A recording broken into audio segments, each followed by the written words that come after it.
Episode की starting होती है। वही लीडर को घूंटे मुंह में आ गए होते हैं। वो कह रहा होता है, अरे एल्डर सू मुझे जाने दो ना, ये सब कुछ गलत फैमिली है, प्लीज मुझे छोड़ दो। हमारा मेन कैरेक्टर भी एकदम प्यार से कहता है, अरे ये सब कुछ मेरी गलती है। कल कल्टीवेट करने दौरान मैंने डेमन ड्रैगन एसेंस ब्लड को रिफाइन किया था उसके लिए, इसी वजह से तुम लोगों को गलत फैमिली हुई है। लेकिन प्रिंस कहीं का सुनने वाला है। वो सीधा आकर वाइस लीडर के मुंह पे मारने लगता है और कह रहा होता है, पूरा मामले को समझे भी नहीं तुमने मास्टर सू के डिस्पल पर इल्जाम लगाए साले। इतना कहकर वाइस लीडर को उठा उठा के फटक रहा होता है। फाइनली ऐसा मिल गया जो मैं भी उसे मार सकता हूँ। वाइस लीडर कह रहा होता है, अरे कोई मुझे बचाओ, है मुझे पंचिंग बैग की तरह इस्तेमाल कर रहा है।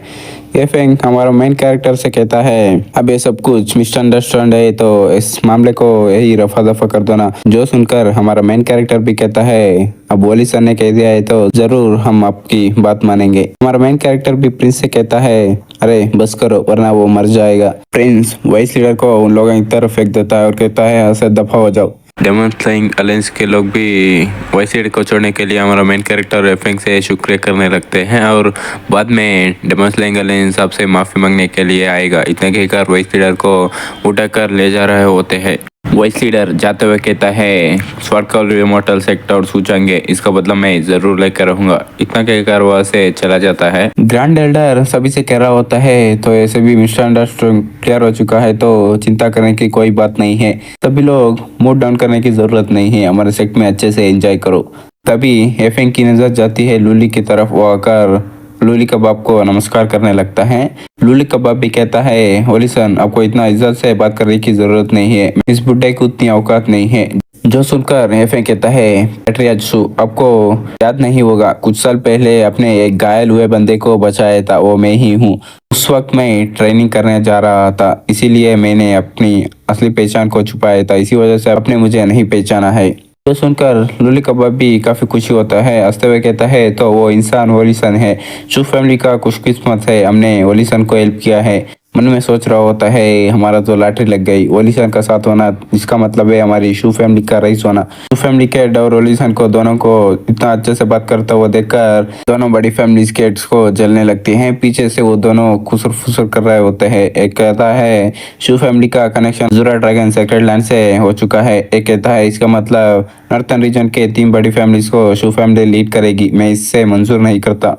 एफएन लूली से कह रहा होता है, मिस लूली लंबा समय हो गया है आपको देखा नहीं है। लेकिन लूली तो उसको रेस्पॉन्ड नहीं करती है। उसकी पूरी ध्यान हमारा मेन कैरेक्टर के ऊपर होती है, जो देखकर तो एफएन को जलने लगती है और मन में सोचता है, सोचेंगे इसके ऊपर इसकी फीलिंग्स है क्या।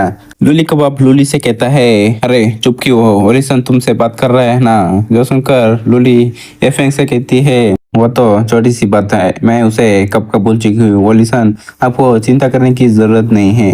ये फेंग मन में सोचता है, ये तो पहले ही भूल चुकी है। लूली कहती है, इतनी सी बात है तो मुझे कुछ काम है, तुम लोग बात करो। इतना कहकर वो वैसे चले जाती हैं। लेकिन लूली कबाब लूली से कहता है, कहाँ जा रहे हो, वापस आ जाओ। ये फेंग से कहता है, उसके कहने का मतलब है हमें बदले में कुछ नहीं चाहिए, आप गलत मत समझिए। लूली आकर हमारा मेन कैरेक्टर का हाथ पकड़ लेती है और उससे कहती है, चलो ना, मेरे पापा तुमसे मिलना चाहते हैं। यह भी सोचता है, मुझसे क्यों मिलना चाहता है। यह देखकर हेफिंग का गांड जलने लगता है। फिर हमें टी रूम का सीन दिखाया जाता है। हमारा मेन कैरेक्टर और लूली कबाब बैठे होते हैं। हमारा मेन कैरेक्टर कहता है, बताओ आप मुझसे अकेले में क्यों मिलना चाहते हैं। यह सुनकर लूली कबाब भी मन में सोचने लगता है। लूली होलिसन को कुछ खास भाव नहीं देती है, लगता है एल्डर सू में इंटरेस्ट है, जिससे होलिसन को अफेंड होगा। हम एल्डर सू का सपोर्ट भी खो नहीं सकते हैं। बुड्ढा हमारा मेन कैरेक्टर से कहता है, जब से तुमने उसे गोडसेक से बचाया है तब से वो वापस आने में मना कर रही है और मुझे भी यही रहने के लिए कह रही है। वो आपको पसंद करती है, अगर आपका भी उसमें इंटरेस्ट है तो मैं यही रहकर आपका सर्व करता हूँ। सिर्फ एक ही रिक्वेस्ट है, आई होप एल्डर सू एक अपॉर्चुनिटी देंगे मुझे सुप्रीम में एंटर करने के लिए। ये सब कुछ सुनने के बाद हमारा मेन कैरेक्टर भी आराम से चाय पी रहा होता है, जो देखकर तो बुड्ढे की गांड जलने लगती है। फिर हमें दूसरा सीन दिखाया जाता है माउंटेन के पीछे का। अपनी डिसबल जा रही होती हैं और मन में सोच रही होती है, सच में मैं ग्रैंड कंपटीशन में फर्स्ट आ गई हूँ, मुझे जाकर सिस्टर यावलान को शुक्रिया कहना है। यावलान वही अपनी ड्रैगन गर्ल है। लेकिन वो देखती है ये फेंग उसके सामने ही खड़ा होता है। ये मन में सोचती है, ये अभी तक यहीं पर है, नहीं गए क्या। मास्टर ने तो पहले ही मेटल को सेटल किया है। एफएन कहता है चिंता मत करो, मैं यहाँ पर परेशान करने नहीं आया हूँ।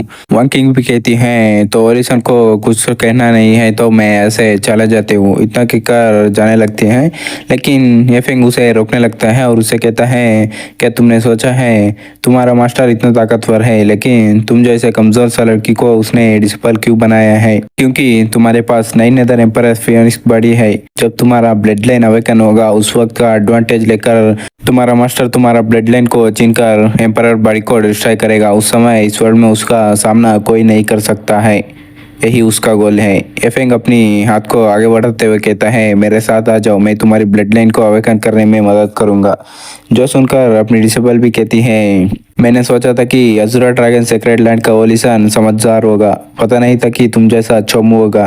तुम्हें लगता है कि मैं तुम जैसे चोमू पे विश्वास करूंगी या अपनी मास्टर पर इतने सालों से जानती हूँ? बाट में जाओ, इतना कहकर वहाँ से चली जाती है। एफेंग कहता है इसकी हिम्मत कैसे हुई मेरी ऑफर को ठुकराने की? तभी उसकी बॉडी से एक अजीब सी एनर्जी निकलने लगती है और वो कहती है मैंने पहले ही कहा था उसे उठा कर ले जाते हैं, लेकिन तुम्हें तो अपनी सेट की इज्जत की पड़ी थी। तुम जैसे लोगों से यही मुसीबत है, अपने आप को कुछ महान समझने लगते हैं। ये फेंग गुस्से से कहता है चुप हो जा साले।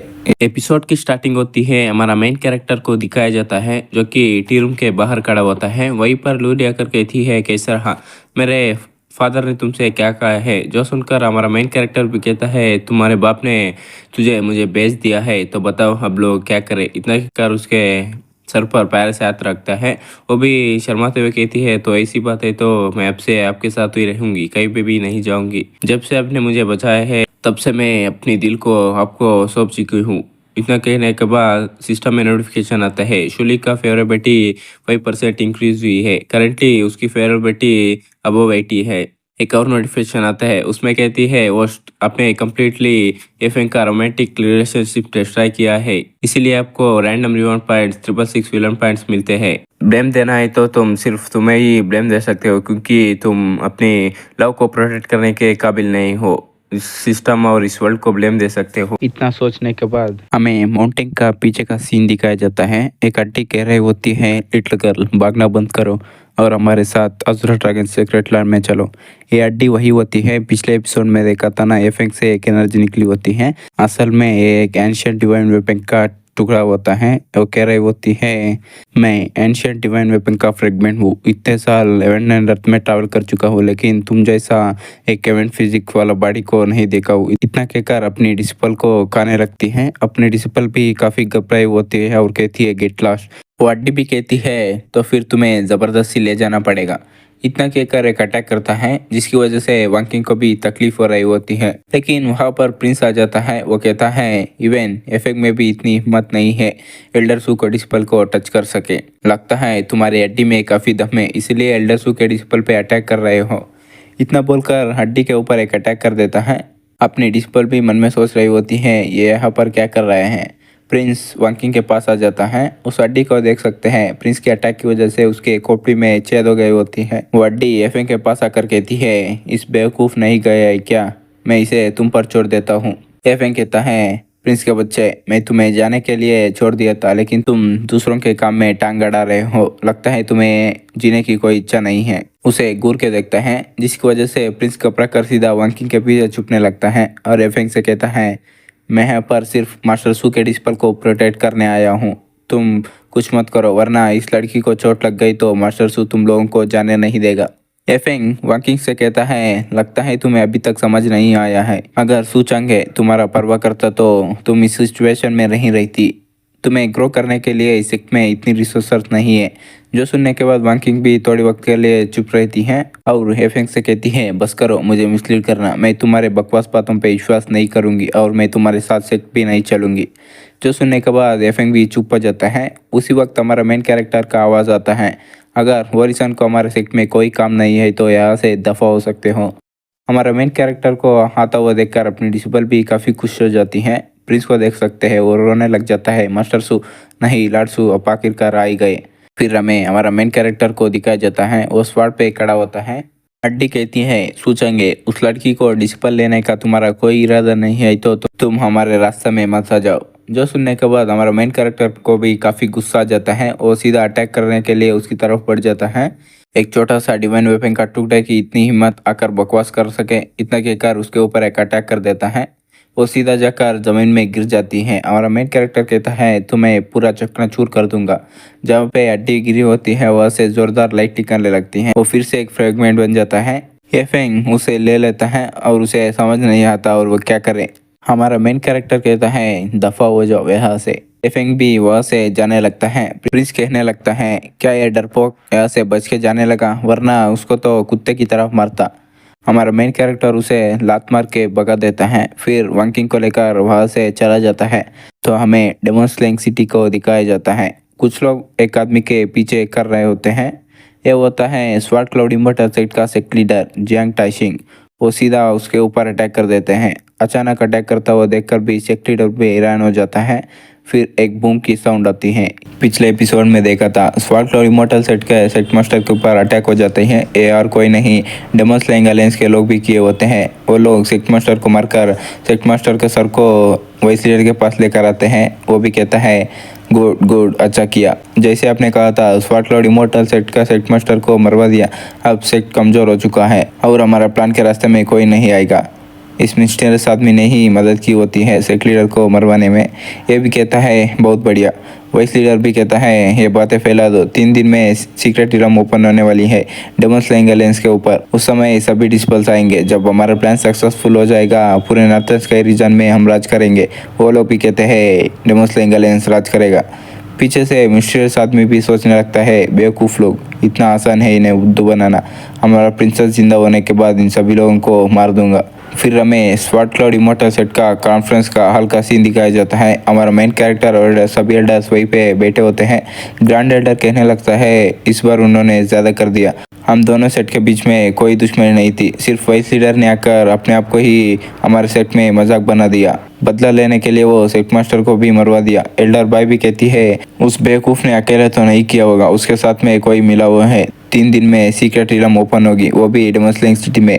इन दोनों के बीच में कोई कनेक्शन तो होगा। फोर्थ एल्डर भी कहता है मैंने सुना है डेमन स्लेइंग अलायंस का लीडर वेटकून का बाप लंबे समय से सर्कुलेशन में है।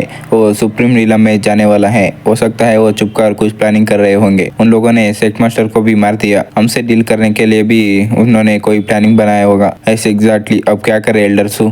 हमारा मेन कैरेक्टर भी कहता है हम बदला लेंगे। अगर उन्होंने ट्रैप लगाया तो भी हम जाएंगे। हम ऐसे चुपचाप नहीं बैठ सकते। 3 दिन में सीक्रेट रिलम ओपन होगा, वहीं पे वो लोग ट्रैप बिछाने की कोशिश करेंगे, फिर भी हम जाएंगे। सीक्रेट रिलम में अपॉर्चुनिटीज भी मिलेगा स्पिरिचुअल इन्फेंट रिलम के आगे के सभी डिस्पल को कहे जाने के लिए। और डेमन स्लेइंग अलायंस के लोगों से मैं पर्सनली डील करूंगा। वो लोग भी कहते हैं ठीक है एल्डर सू, हम वहाँ पर विश्वास करते हैं। एक और बात, लीडर तो मर चुका है, लीडर के बिना सेट चल नहीं सकती। हम में से आप भी बहुत स्ट्रांग हो, इसलिए आप भी सेक्ट लीडर बन जाइए। वो लोग भी कहते हैं मैं भी एग्री करता हूँ, मैं भी एग्री करता हूँ। हम नए सेक्ट लीडर को ग्रीट करते हैं सेक्ट मास्टर सू। हमारा मेन कैरेक्टर भी कहता है ठीक है मैं लीडर बन जाऊंगा। रात होती है। हमारा मेन कैरेक्टर सोचने लगता है सीक्रेट रिलम ओपन होने वाले हैं, सभी लोग आएंगे, मुझे भी प्रिपरेशन करना होगा। सिस्टम से आइटम बाई करने लगता है। 10,000 पॉइंट लगाकर 2 पपेट्स बाई करता है। सिस्टम भी कहती है कंग्रेचुलेशन होस्ट, अपने सुप्रीम पपेट को बाई किया है। इसका फुल स्ट्रेंथ को अनलिश करने के लिए कल्टीवेशन टेक्निक और कॉम्बैट एबिलिटी चाहिए। हमारा मेन कैरेक्टर सिस्टम से कल्टीवेशन टेक्निक बाई करके पपेट्स के अंदर डालने लगता है। अब कॉम्बैट एक्सपीरियंस के लिए वो अपनी आत्मा को पपेट्स के अंदर डालने लगता है, जिसकी वजह से वो उन्हें आराम से बैठे बैठे कंट्रोल कर सकता है। फिर उन्हें कंट्रोल करके किसी और जगह पर लेकर आता है। वहीं पे एक सेक्ट होती है जिसका नाम स्पिरिट डिवाइन सेक्ट होता है। वो भी कहता है spirit divine sect northern region से काफ़ी दूर है। अगर यहाँ पर मैं पपेट्स की स्ट्रेंथ को चेक कर सकता हूँ फिर भी कोई परेशानी नहीं होगी। सेक्ट वालों को भी पता लग जाता है उसके ऊपर कोई अटैक करने वाला है, इसलिए वो बेल बजा के बताने लगता है एनिमी ने अटैक किया है, बैटल के लिए रेडी हो जाओ। फिर सेक्ट मास्टर डिस्पल सेट के सभी लोग आ जाते हैं बैटल करने के लिए। किसने हमारे सेक्ट पे अटैक किया है उन्हें जाने मत दो, मार दो। फिर हमारा मेन कैरेक्टर भी आगे बढ़ने लगता है लड़ाई करने के लिए। मन में सोचता है तुम लोगों के साथ मेरी कोई दुश्मनी नहीं है, स्ट्रेंथ चेक करने के लिए कोई चाहिए था, इसलिए तुम लोग ही अनलकी मान सकते हो। देखो यार पपेट्स तो आत्मा से कंट्रोल कर रहा है लेकिन उसका बॉडी रूम में ही है। दरवाजा खोल के कोई अंदर आने लगता है, ये और कोई नहीं लूली होती है। फिर लड़ाई की ओर आता है जहाँ पर हमारा मेन कैरेक्टर पपेट से लात गुस्सा मुक्के मार के उनको लड़ने का मौका ही नहीं देता। फिर हमारा मेन कैरेक्टर एक बहुत बड़ा अटैक करके उन सबको मार देता है, फिर अपनी बॉडी में आ जाता है। यहाँ पर लोली तो कुछ और काम कर रही होती है। हमारा मेन कैरेक्टर कहता है यू नाटी गर्ल, अब देखो कैसे तुम्हें पनिश करता हूँ। इतना कहकर उसको लेटा के वो लोग चालू पड़ जाते हैं और इन दोनों के बीच में हो जाता है। फिर हमें 3 दिन बाद का सीन दिखाया जाता है। सीक्रेट रिलम ओपन होने वाली होती है, इसीलिए सभी लोग डेमन स्लेइंग सिटी में आ रहे होते हैं। हमारा सेट के लोग भी आ जाते हैं। आते ही एल्डर बाई कहने लगती है वेकुन तुमने सेट मास्टर को मारा है, हम तुम्हें जाने नहीं देंगे। वो भी कहता है क्या करोगे, देखो तुम लोग एक डेमन के साथ घूम रहे हो, तुम्हारा सेट मास्टर पूरा सेट डेमन से मिल चुकी है, इसीलिए इवेंट के बिहाव में मैं जस्टिस करूंगा। एल्डर बाई हमारा मेन कैरेक्टर और ड्रैगन गर्ल की तरफ देखकर मन में सोचने लगती है जब से चांगे सेट मास्टर बना है, पहले तो माउंटेन में चोरी चुप कर रहती थी, अब तो आराम से घूमने लगी है। इसको पता है चांगे इसका प्रोटेक्ट करेगा। हमारा मेन कैरेक्टर भी कहता है ये मेरी दोस्त है, इससे तुम्हें कुछ लेना देना नहीं है, अगर लड़ने चाहते हो आजा साले, जब सीक्रेट रिलम खत्म होगा बाद में तुम्हारे साथ निपट लूंगा। वो भी कहता है मैं भी इंतजार करूंगा साले, तुम्हें ढूंढ के मारूंगा। मन में सोचने लगता है अगर तुम सीक्रेट रिलम से जिंदा वापस आ जाओ। हमारा मेन कैरेक्टर भी सोचता है इसके एटीट्यूड से लगता है इसका कोई सपोर्ट कर रहा है, वरना ये इतना उछलता नहीं। फिर सीक्रेट रिलम को ओपन करने लगते हैं। वेकुन बोलता है इस बार डेमन स्लेइंग सिटी का टर्न है की को रखने का। स्वार्ड क्लाउड इमॉर्टल सेट के साथ हमारा दुश्मनी है, मेरा दिल बहुत बड़ा है, इसलिए तुम्हें भी जाने दूंगा। फिर सीक्रेट रिलम ओपन हो जाता है। सभी लोग कहने लगते हैं सीक्रेट रिलम ओपन हो गया, चलो अंदर। इतना बोलकर सभी लोग अंदर जाने लगते हैं। फिर ड्रैगन गर्ल भी अंदर घुस जाती है। वो क्यों कह रही होती है मास्टर मैं भी जा रही हूँ। हमारा मेन कैरेक्टर भी कहता है ठीक है तुम लोग जाओ, मैं बाहर ही रुकता हूँ। वेकुन और वो मिस्टीरियस बंदा बात कर रहे होते हैं, इतने सारे लोग आ चुके हैं, अब तो मजा आएगा, हा हा हा कह के हंसने लगते हैं। हमारा मेन कैरेक्टर को भी पता लग जाता है ये हेवनली डेमन क्लैन है, तो वेकुन और हेवनली डेमन क्लैन मिलकर काम कर रहे हैं। फिर हमारा मेन कैरेक्टर भी पपेट्स को निकाल के उन्हें सीक्रेट रिलम को अंदर भेज जाता है। यही पे हमारा आज का एपिसोड खत्म होता है। मिलते हैं अगले वीडियो में। पिछले एपिसोड में देखा था सीक्रेट रिलम ओपन हो जाती है, सभी लोग सीक्रेट रिलम के अंदर आ जाते हैं। फिर हमें सीक्रेट रिलम के अंदर का एक सीन दिखाया जाता है। एक टावर होती है जिसके पास कुछ लोग आए होते हैं, वो कह रहे होते हैं डेमन सप्रेसिंग पगोडा। लेजेंड्स का कहना है ये एवन ग्रेड का स्पिरिचुअल वेपन है, इसे एंशिएंट सुप्रीम्स ने छोड़ा है, इसको लेने के बाद हम आसमान को भी चीर सकते हैं। फिर तो वो सभी लोग उसे लेने के लिए आगे बढ़ने लगते हैं, लेकिन टावर में बड़े बड़े चेन लगे हुए थे, उनसे इनके ऊपर अटैक कर देती हैं। एक एक करके सभी लोगों से स्पिरिचुअल एनर्जी डिवोर करने लगती है, सभी लोग मरने लगते हैं, बचाओ बचाओ कह रहे होते हैं। वहीं पे हमारा मेन कैरेक्टर भी आता है, वो कहता है जहाँ पे अपॉर्चुनिटी होती है वहीं पे भी डेंजर होती है, तुम कैसे एक्सपेक्ट कर सकते हो कोई आके तुम्हें बचाएगा, बच नहीं सकते, आराम से मर सकते हो। अब देखिए आखिर ये पकौड़ा में क्या है, इतना बोलकर पपेट को आगे भेजता है। वो चेंस भी पपेट के ऊपर अटैक कर देते हैं, वो ऐसे तैसे करके बच रहा होता है, लेकिन चेन पपेट को भी पकड़ लेता है। मैं स्पिरिचुअल एनर्जी को सेंस नहीं कर पा रहा हूँ, कितनी मुसीबत है, अभी अभी मैं इस पपेट को रिफाइन किया हूँ, मैं इसे बर्बाद नहीं होने दे सकता।